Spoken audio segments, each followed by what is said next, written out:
we will learn cervical vertebrae, but before let's have brief discussion about the other vertebrae also.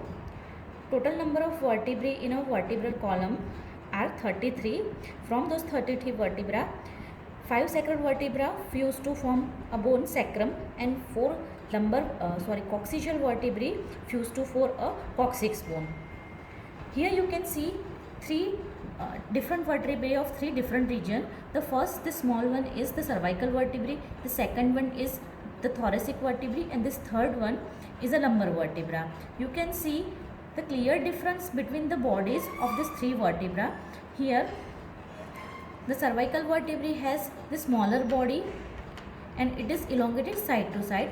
This thoracic vertebrae has a heart-shaped body, and here you can see the lumbar vertebrae has a large oval body.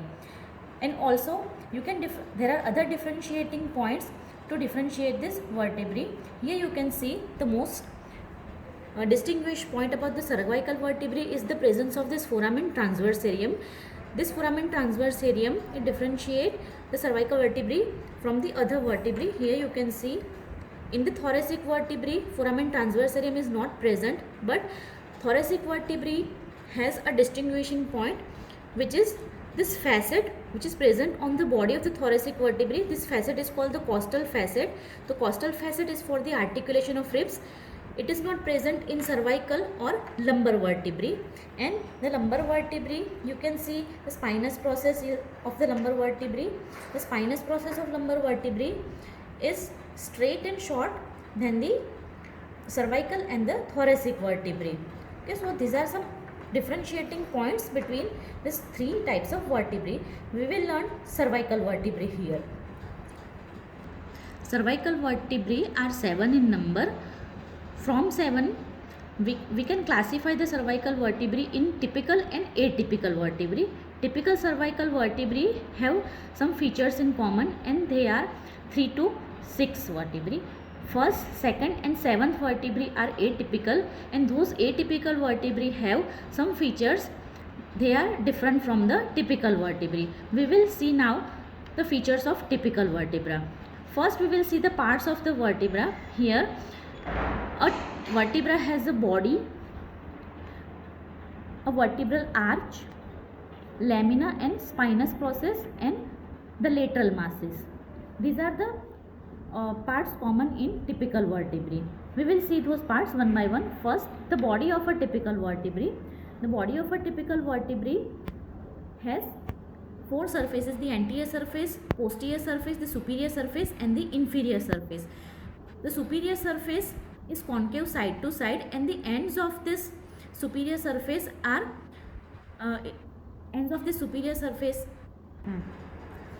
the superior surface of the body of cervical vertebra is concave side to side, and the lips of the superior surface are turned upwards. The anterior surface, as you can see, it is beveled or say slopy, and it covers the intervertebral disc lying between the bodies of the 2 vertebrae. On the posterior surface of the body of the cervical vertebrae, you can see 2 foramina which provides passage to the basivertebral vein. Now come to the posterior aspect of the cervical vertebrae.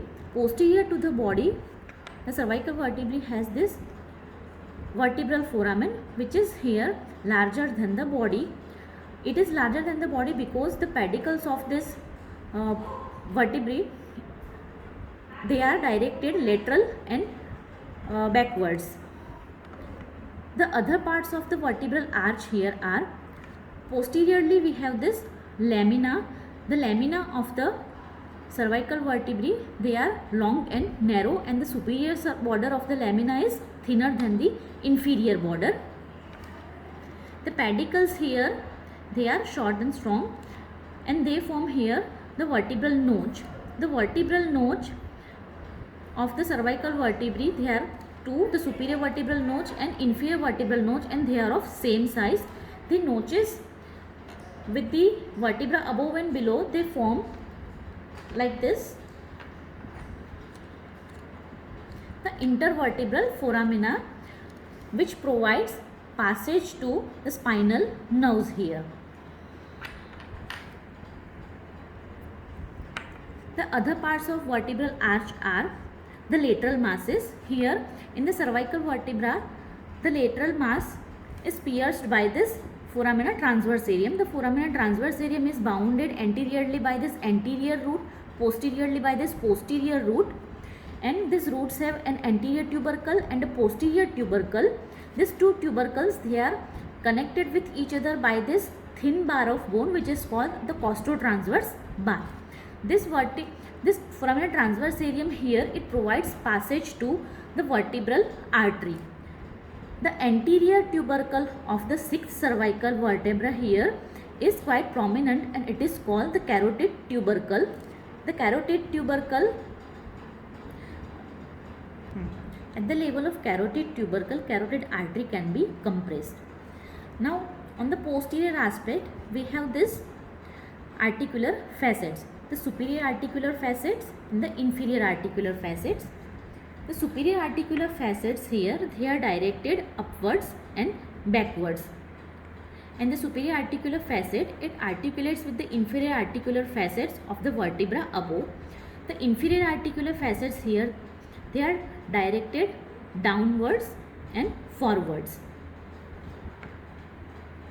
Here, further posteriorly, this lamina here provides attachment to, specifically this superior border and the anterior surface of the lamina provides attachment to the ligamentum flava. Further posteriorly, the vertebral arch is completed by the spinous process. The spinous process of the cervical vertebrae is bifid, and the spinous process provides attachment to ligamentum nuchae. And one more things attached here which you have to know: the anterior and posterior surfaces of the body of a cervical vertebrae, they provide attachment to the anterior and posterior longitudinal ligaments respectively.